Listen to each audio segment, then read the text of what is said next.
Hey guys, welcome to Peripheral Vision, and today we're taking a look at the Sega Saturn controller, or more specifically, the MK80100 Sega Saturn controller. And what's interesting about the MK80100 is that it was specifically designed for North American and Europeans because the Japanese think we have giant hands. And they're right, we have enormous hands. But I think it's kind of funny that it looks like there's a smaller controller in this outline, but a black mass just came up behind it and absorbed it, and it became this bulky controller.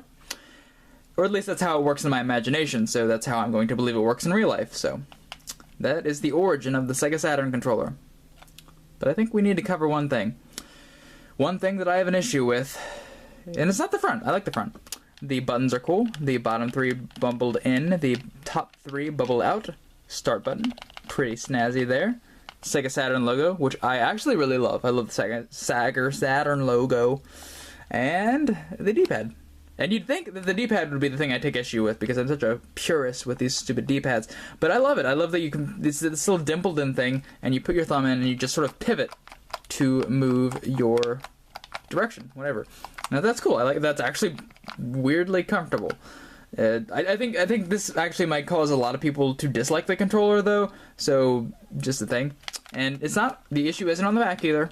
The back's fine. It's got nice grooves. I talk about controllers like I talk about women. It's got nice angles and curves and stuff. Like, weird. I'm weird. But the thing I have a problem with is the shoulder buttons.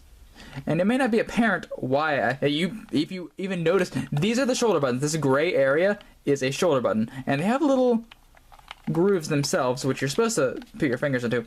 But the problem is, the line here does not raise. It's one long line here, and it doesn't raise or elevate. And for most controllers, there's either a trigger or a button on the back which has a distinct pressing feel. You know you're pressing it. Or there's slightly elevated shoulder buttons like, I don't know, the Super Nintendo or the N64, where you can feel a definitive press. With these ones, there is a click. There's a notable click, but you don't feel it. Like it's very difficult to feel when you're making the connection here. And I don't know that much about the Sega Saturn library, to be honest, but any game that uses the LNR, that's going to be a problem. You're just not going to have a distinct feeling for it.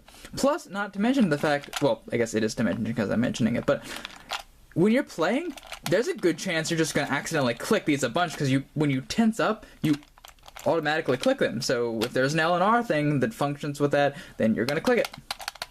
So, and I guess it's just me being weird? No, actually, no, I think it's not me being weird. I think it's a good example of how one little issue can really ruin a controller, because everything else is fine. If you put your fingers around the back and just play it like this, perfectly okay. But those shoulder buttons really ruin it for me. Luckily, there is a redesigned version of this. I don't actually have the redesign yet, but there is another version of this which is akin to the Japanese model, which actually kind of looks more streamlined. It's basically more streamlined. And I think they fixed the controller issue, so they did the shoulder button issue, so hopefully. As it stands, if you have a Sega Saturn and you really want to play some Sega Saturn games, this is the controller that you're most likely going to get with the system. So it's not the worst controller in the world, but you just be aware and maybe pick up a different variant of the controller later on down the line. So just some food for thought.